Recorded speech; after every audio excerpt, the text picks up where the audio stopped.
ನಮಸ್ಕಾರ ಎಲ್ಲರಿಗೂ info with Swati ಚಾನೆಲ್ಗೆ ಎಲ್ಲರಿಗೂ ಆತ್ಮೀಯವಾದ ಸ್ವಾಗತ. ಗೃಹಲಕ್ಷ್ಮಿ ಬಗ್ಗೆ ಈಗ ಕೆಲವೊಂದಷ್ಟು ಅಪ್ಡೇಟ್ಸ್ಗಳು ಬಂದಿದ್ದಾವೆ.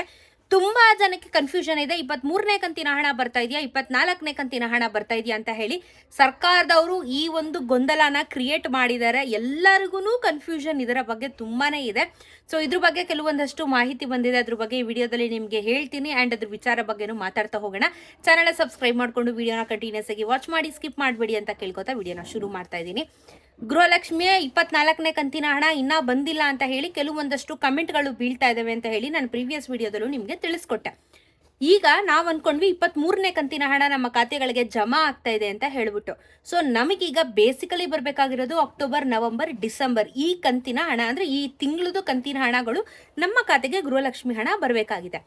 ಆದರೆ ಇಲ್ಲಿ ಕೆಲವೊಂದಷ್ಟು ಕನ್ಫ್ಯೂಷನ್ ಏನು ಅಂತ ಅಂದರೆ 23, 24 ಹಾಗಾದರೆ ಫೆಬ್ರವರಿ, ಮಾರ್ಚ್ ಹೋಗಿತ್ತಲ್ಲ, ಅದೇನು, ಅದು ಎಷ್ಟನೇ ಕಂತಿನ ಹಣ ಅಂತಾನೆ ಇವಾಗ ಜನಕ್ಕೆ ಕನ್ಫ್ಯೂಷನ್ ಆಗಿರುವಂಥದ್ದು. ಇದ್ರ ಬಗ್ಗೆ ಸಚಿವೆ ಲಕ್ಷ್ಮೀ ಹೆಬ್ಬಾಳ್ಕರ್ ಮೇಡಮ್ ಅವರು ಕೆಲವೊಂದಷ್ಟು ಸ್ಟೇಟ್ಮೆಂಟ್ನ ಕೂಡ ಪಾಸ್ ಮಾಡಿದ್ದಾರೆ. ಏನು ಅಂತ ಕೇಳಿದಾಗ ಮೀಡಿಯಾಗಳವ್ರನ್ನ ಪ್ರಶ್ನೆ ಮಾಡಿದಾಗ ಅಫ್ಕೋರ್ಸ್ ಅವ್ರು ಏನು ಹೇಳ್ತಾರೆ ಅಂತ ಅಂದರೆ, ನಾವು ಆಲ್ರೆಡಿ 24ನೇ ಕಂತಿನ ಹಣನ ಫೈನಾನ್ಷಿಯಲ್ ಡಿಪಾರ್ಟ್ಮೆಂಟ್ ಅವರು ನಮಗೆ ಕೊಟ್ಬಿಟ್ಟಿದ್ದಾರೆ. ನಾವು ಸೋಮವಾರದಿಂದ ಶನಿವಾರದ ಒಳಗೆ 24ನೇ ಕಂತಿನ ಹಣನ ಜಮಾ ಮಾಡ್ತಾ ಇದ್ದೀವಿ ಅಂತ ಹೇಳ್ಬಿಟ್ಟು ಸ್ಟೇಟ್ಮೆಂಟ್ನ ಪಾಸ್ ಮಾಡಿದ್ದಾರೆ. ಹಾಗಾದ್ರೆ 23ನೇ ಕಂತಿನ ಹಣನ ಏನು ಮಾಡಿದ್ದಿ? ಸೆಪ್ಟೆಂಬರ್ ತಿಂಗಳು ಹಣ ಏನಾಯ್ತು? ಎಲ್ಲರಿಗೂ ಬಂದಿದ್ಯಾ? ಬಂದಿಲ್ಲ. 23ನೇ ಕಂತಿನ ಹಣದ ಏನು ಮಾಡ್ತಾ ಇದ್ದೀರಾ? ಇಲ್ಲಿ ಏಮಾರಿಸಿದ್ರಿ, ಫೆಬ್ರವರಿ, ಮಾರ್ಚ್ ಏಮಾರಿಸಿದ್ರಿ, ಇವಾಗ 23ನೇ ಕಂತಿನ ಹಣನ ಏಮಾರಿಸಿದ್ದೀರಾ? ಕ್ಲಾರಿಟಿ ಸಿಗ್ತಾ ಇಲ್ಲ. ಒಂದು ನಾವು ನಿಮಗೆ ಕೇಳುವಂಥ ಪ್ರಶ್ನೆ ಏನು ಅಂತ ಅಂದರೆ, 24ನೇ ಕಂತಿನ ಹಣ ಇದನ್ನ ಅಂತ ನೀವು ಹೇಳಿದ್ರೆ ಫೆಬ್ರವರಿ, ಮಾರ್ಚ್ನ ಕಂತಿನ ಹಣ ಅಂತ ನೀವೀಗ ಕನ್ಸಿಡರೇಷನ್ ಮಾಡ್ತೀರಾ? ಈ ಹಣನ ಯಾವ ಲೆಕ್ಕಕ್ಕೆ ನೀವು ತಗೊಂಡು ಆ ಅಮೌಂಟ್ನ ಕೊಡ್ತೀರಾ ಅನ್ನೋದನ್ನು ನಮ್ಗೆ ಇವಾಗ ಕ್ವಶನ್ ಮಾರ್ಕ್ ಆಗಿ ಕೂತ್ಕೊಂಡಿದೆ. ಆ್ಯಂಡ್ ಇನ್ನೊಂದು ವಿಚಾರ ಏನು ಅಂತ ಅಂದರೆ, ಲಕ್ಷ್ಮೀ ಹೆಬ್ಬಾಳ್ಕರ್ ಮೇಡಮ್ ಅವರಾಗಲಿ ಅಥವಾ ಯಾರೇ ಆಗಿರ್ಬೋದು, ಈ 2 ಕಂತಿನ ಹಣದ ಬಗ್ಗೆ ನಾವು ಇವತ್ತು ಕೊಡ್ತೀವಿ, ನಾಳೆ ಕೊಡ್ತೀವಿ ಅಂತ ಅದ್ರ ಬಗ್ಗೆ ಒಂದು ಖಾಲಿ ಸ್ಟೇಟ್ಮೆಂಟ್ನ ಸಮೇತ ಕೊಡ್ತಾ ಇಲ್ಲ. ಈಗೇನಾಗಿದೆ, ಈ ಸದನದಲ್ಲಿ ಇಷ್ಟೊಂದೆಲ್ಲ ಜಗಳ ಆದಮೇಲೆ ಇವ್ರ ಮನ ಮರ್ಯಾದೆ ಹೋಗಿದೆ ಅಂತ ಅಂದ್ಬಿಟ್ಟು 24ನೇ ಕಂತಿನ ಹಣ ನಾವು ಕೊಟ್ಬಿಡ್ತೀವಿ ಅಂತ ಅಂದರು. ಹಾಗಾದರೆ ಇಷ್ಟು ದಿನ ಏಮಾರಿಸಿರುವಂಥ ಹಣನ ಯಾವಾಗ ಕೊಡ್ತೀರಾ? ಆ್ಯಂಡ್ 23ನೇ ಕಂತಿನ ಹಣ ಇನ್ನೂ ಮಹಿಳೆಯರಿಗೆ ಬಂದಿಲ್ಲ. ನೀವುಗಳು ಕಾಮನ್ ಪಬ್ಲಿಕ್ದು ಒಪಿನಿಯನ್ನ ತಗೋಬೇಕು ಅನ್ನೋದು ನಮ್ಮೆಲ್ಲರ ಅಭಿಪ್ರಾಯ. ಬಿಕಾಸ್ ನೀವು ಅವ್ರು ಹೇಳಿದ್ರು ಇವ್ರು ಹೇಳಿದ್ರು ಅಂತ ನೀವು ಸ್ಟೇಟ್ಮೆಂಟ್ನ ಕೊಡ್ತೀರಾ, ಬಟ್ ಆ್ಯಕ್ಚುಲ್ ಫ್ಯಾಕ್ಟ್ ನೀವು ನೋಡಿದಾಗ ಕೆಲವೊಂದಷ್ಟು ಮಹಿಳೆಯರಿಗೆ ಅಮೌಂಟೇ ಬಂದಿಲ್ಲ.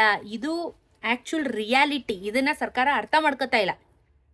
ಇನ್ನು 23ನೇ ಕಂತಿನ ಹಣ ಬರದೇ ಇಲ್ದಿರೋರು ಇನ್ನೂ ಅಲ್ಲೇ ಸ್ಟಕ್ ಆಗಿದ್ದಾರೆ. ಈಗ 24ನೇ ಕಂತಿನ ಹಣ ಬರಲಿ, ಸಂತೋಷ. ಅದೇನು ಈ ಶನಿವಾರದೊಳಗಡೆ ಬರುತ್ತೆ ಅಂತ ಹೇಳಿದ್ದಾರೆ. ಹಣ ಹಾಕ್ಬಿಟ್ಟಿದ್ದೀವಿ, ಎಲ್ಲರಿಗೂ DBT ಮುಖಾಂತರ ಬರುತ್ತೆ ಅಂತಲೂ ಹೇಳಿದ್ದಾರೆ. ಈಗ ಸರಿ 24ನೇ ಕಂತಿನ ಹಣ ಎಷ್ಟು ಜನ ಮಹಿಳೆಯರಿಗೆ ಬಂದಿದೆ? ಇವಾಗ ಆಲ್ರೆಡಿ ಇವ್ರು ಹೇಳಿ ಎಷ್ಟು ದಿನ ಆಯಿತು? ಇವಾಗ ಆಲ್ರೆಡಿ ವಾರದಲ್ಲಿ 4 ದಿನನೂ ಕಳೆದೋಯ್ತು. ಇನ್ನು ಯಾವಾಗ ಬರುತ್ತೆ ಹಣ ಅಲ್ವಾ? ಈ ವಾರದಲ್ಲಿ 3 ದಿನ ಕಳೀತಾ ಬರ್ತಾ ಇದೆ ಆಲ್ರೆಡಿ. ಸೊ ಯಾವಾಗ ಹಣ ಹಾಕ್ತಾರೆ? ಇನ್ನು ಕ್ರಿಸ್ಮಸ್ ಬೇರೆ ಬರ್ತಾ ಇದೆ. ಇನ್ನೊಂದು 2 ದಿನ 3 ದಿನಕ್ಕೆ ಕ್ರಿಸ್ಮಸ್ ಇದೆ. ನಮಗೆ ಗೌರ್ಮೆಂಟ್ ಹಾಲಿಡೇ. ಯಾರು ಕೆಲಸ ಮಾಡ್ತಾರೆ? ಎಲ್ಲಾನು ಮ್ಯಾಟ್ರ್ ಆಗುತ್ತೆ ಈ ಟೈಮಲ್ಲಿ. ಸೊ ನಮ್ಮ ಜನ ಹಣ ಬರುತ್ತೆ ಅಂತ ಕಾಯ್ಕೊಂಡು ಕೂತ್ರು. ಈಗ ನೋಡಿದ್ರೆ ಟ್ವಿಸ್ಟ್ ಮೇಲೆ ಟ್ವಿಸ್ಟ್ ಕೊಡ್ತಾ ಇರುವಂಥ ಸರ್ಕಾರ, ಇದನ್ನು ಕೊಡ್ತೀವಿ ಇಲ್ಲ ಅದನ್ನು ಕೊಡ್ತೀವಿ ಅಂತಲೂ ಒಂದು ಕ್ಲಾರಿಟಿನ ಕೊಡ್ತಾ ಇಲ್ಲ. ಎಲ್ಲಾನು ಕನ್ಫ್ಯೂಷನ್ ಸ್ಟೇಟಲ್ಲಿ ಕ್ರಿಯೇಟ್ ಮಾಡಿ ಬಿಟ್ಟಿದ್ದಾರೆ. ಇದು ಮಾತ್ರ ಕ್ಲಿಯರ್ ಆಗಿ ನಮ್ಮ ಕಣ್ಗಳ ಮುಂದೆ ಕಾಣಿಸ್ತಾ ಇರುವಂಥದ್ದು. ಸೊ ಹಾಗಾಗಿ ಯಾರಿಗೆಲ್ಲ ಸರಿ 24ನೇ ಕಂತಿನ ಹಣ ಯಾವ ಜಿಲ್ಲೆಗೆ ಬಂದಿದೆ ದಯವಿಟ್ಟು ಕಮೆಂಟ್ ಹಾಕಿ. ಅಟ್ಲೀಸ್ಟ್ ಅದರಿಂದಾದ್ರೂ ವಿಶ್ವಾಸ ಬರುತ್ತೆ, ಹೌದಪ್ಪ ಹಣ ಹಾಕಿದ್ದಾರೆ ಅಂತ ಹೇಳ್ಬಿಟ್ಟು. ಸೊ ಇಷ್ಟು ಕನ್ಫ್ಯೂಷನ್ಸ್ಗಳಿದ್ದಾವೆ. ಇದಕ್ಕೆಲ್ಲ ಉತ್ತರ ಸರ್ಕಾರನೇ ಕೊಡಬೇಕು. ನಾನಾಗಲಿ ನೀವಾಗಲಿ ಕೊಡೋಕ್ಕಾಗಲ್ಲ. ಬಿಕಾಸ್ ಕನ್ಫ್ಯೂಷನ್ ಸ್ಟೇಟ್ನ ಕ್ರಿಯೇಟ್ ಮಾಡಿರೋದು ಸರ್ಕಾರ. ಇದಕ್ಕೆ ಕ್ಲಾರಿಟಿನ ಕೊಟ್ಟುಬಿಟ್ರೆ ನಮ್ಮೆಲ್ರಿಗೂ ಓಕೆಪ್ಪ, ಇವತ್ತು ಈ ಕಂತಾಣ ಬಂತು, ನಾಳೆ ಈ ಕಂತಾಣ ಬರುತ್ತೆ ಅಂತ ನಮಗೂ ಗ್ಯಾರಂಟಿ ಬರುತ್ತೆ. ಸೊ ಗೃಹಲಕ್ಷ್ಮಿದು ಕನ್ಫ್ಯೂಷನ್ ಆಗಿರೋರಿಗೆ ಇದೇ ಉತ್ತರ. 23 ಬರ್ತಾ ಇಲ್ಲ, 24ನೇ ಕಂತಿನ ಹಣ ನಿಮಗೆ ಜಮಾ ಆಗ್ತಾ ಇದೆ. 23 ಬರದೇ ಇಲ್ದಿರೋರಿಗೆ ಏನು ಮಾಡ್ತಾರೆ ಗೊತ್ತಿಲ್ಲ. ಇನ್ನು ಹಳೆ 2 ಕಂತಿನ ಹಣ ಏನು ಮಾಡ್ತಾರೆ ಅಂತ ಗೊತ್ತಿಲ್ಲ. ಸಿಕ್ಕಾಪಡೆ ಕನ್ಫ್ಯೂಷನ್ ಸ್ಟೇಟ್ ಒಳಗಡೆ ನೀವು ಎಲ್ಲರೂ ಸಿಕ್ಕಾಕೊಂಡಿದ್ದೀವಿ. ನೋಡೋಣ, ಏನಾದರೂ ಸ್ಟೇಟ್ಮೆಂಟ್ಗಳನ್ನ ಮತ್ತೆ ಪಾಸ್ ಮಾಡಿದ್ರೆ ಖಂಡಿತ ಹೇಳ್ತೀನಿ. ಇವಾಗ 24ನೇ ಕಂತಿನ ಹಣ ಯಾವ ಜಿಲ್ಲೆಗೆ ಬಂದಿದೆ ಕಮೆಂಟಲ್ಲಿ ತಿಳಿಸಿ. ಬರ್ದಿಲ್ದಿರೋರು ಕಮೆಂಟ್ ಹಾಕ್ತಿರೋ ಗೊತ್ತು, ಬಟ್ ಬಂದಿರೋರು ಕಮೆಂಟ್ ಹಾಕಿ ಸ್ವಲ್ಪ ಕಾನ್ಫಿಡೆನ್ಸ್ ಆದರೂ ಬರುತ್ತೆ. ಸಿಗೋಣ ಮತ್ತೊಂದಷ್ಟು ಬೇರೆ ವಿಡಿಯೋ ಒಂದಿಗೆ. ನಮಸ್ಕಾರ.